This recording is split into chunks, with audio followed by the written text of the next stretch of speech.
Local de ma localité, le prétendant et sa population. Depuis longtemps, je me vantais d'appartenir dans une localité où la paix, la stabilité, la cohésion sociale sont les symboles de la zone monotonique. Depuis longtemps, je me vantais d'appartenir dans une société de sagesse, de valeurs et de culture.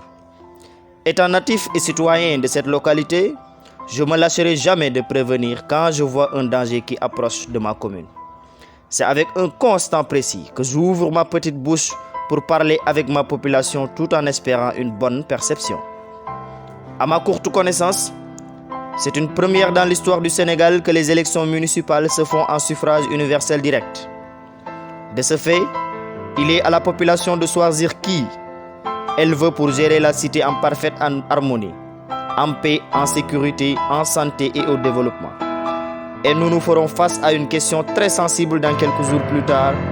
C'est la raison pour laquelle nous allons mettre en évidence 3 questions sur la table pour que la communauté puisse y réfléchir avant de porter leur choix pour un quelconque candidat.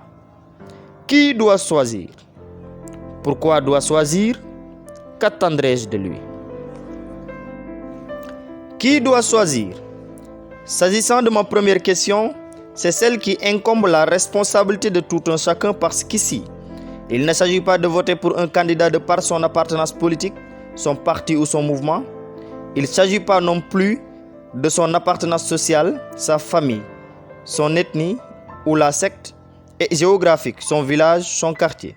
D'ailleurs, une précision, l'article 4 de la Constitution du Sénégal notifie que les partis politiques et coalitions de partis politiques, de même que les candidats indépendants, sont tenus de respecter la Constitution ainsi que les principes de la souveraineté nationale et de la démocratie.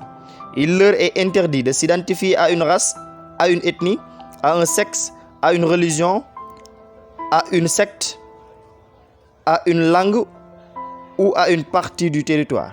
Ici, ce n'est pas le cas, c'est plus qu'on le croit. Il en dépend de notre responsabilité de choisir l'homme qu'il faut à la place qu'il faut, mais pas l'homme qui me plaît à la place qu'il faut.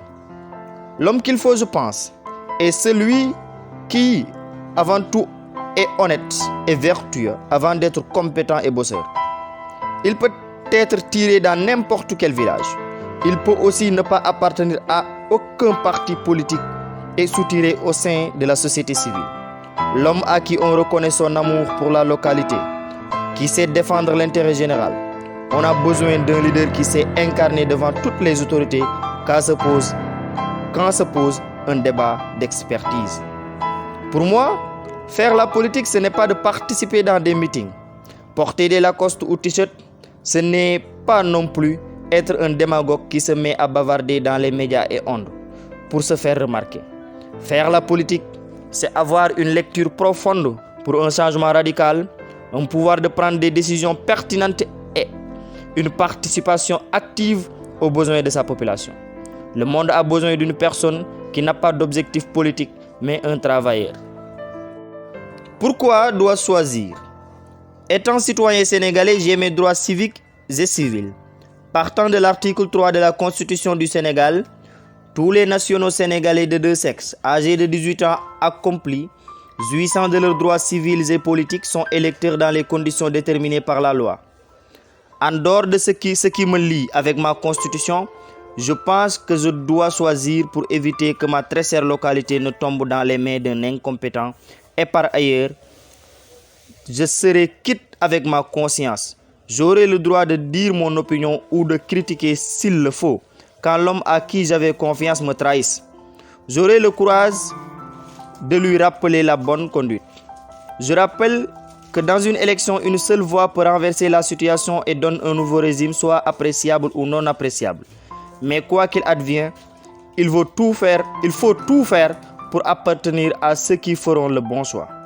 Cela permettrait à votre commune à un développement considérable.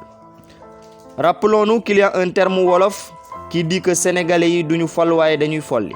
Cela veut dire que les Sénégalais sont plus aptes à faire descendre un gouvernement que de le choisir. Ils sont mécontents, ils disent qu'ils partent sans pour autant se soucier de la personne qu'ils mettront en place. Si je dois choisir, je le ferai non pas parce que je n'aime plus la personne ou je la trouve incompétente, mais je veux quelqu'un de meilleur. Qu'attendrai-je de lui? Un maire, truelle à la main.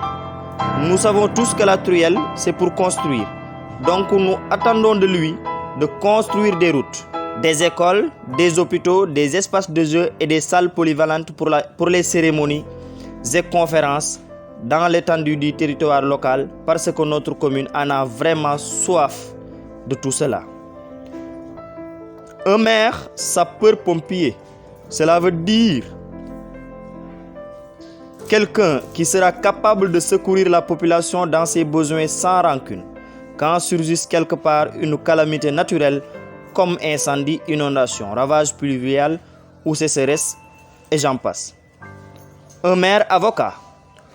Nous entendons par avocat quelqu'un qui sera en mesure de plaider pour sa population lors des débats nationaux qui sont en rapport avec les collectivités territoriales ou le développement local dans tous les domaines. Un maire vigile. Or, un vigile, c'est une personne chargée d'une fonction de surveillance, de sécurité, donc qu'un maire doit être capable d'assurer la sécurité de sa population, tout en installant des brigades de gendarmerie ou des postes de police qui veilleront de façon permanente sur les personnes et leurs biens et services. Conclusion, il n'est mission plus haute, une herbe géométrique poussant pied à pied de pied égal et de même hauteur pour une savane limpide et précise. Il nous faudra bien un jour lutter ensemble pour notre survie contre toute pauvreté.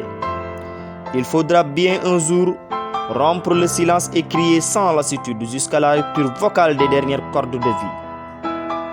Notre amour pour la localité ne nous laissera pas indifférents. Nous lançons un appel à toute la population de faire un choix qui rassure et qui ne se fonde pas sur la base du yamaner, mais plutôt de la compétence et d'expertise. Que le candidat répondra aux attentes de sa population. Amen. Mohamed Ndaw, alias Petit Littéraire. Lecture, Modou Diagne Faye.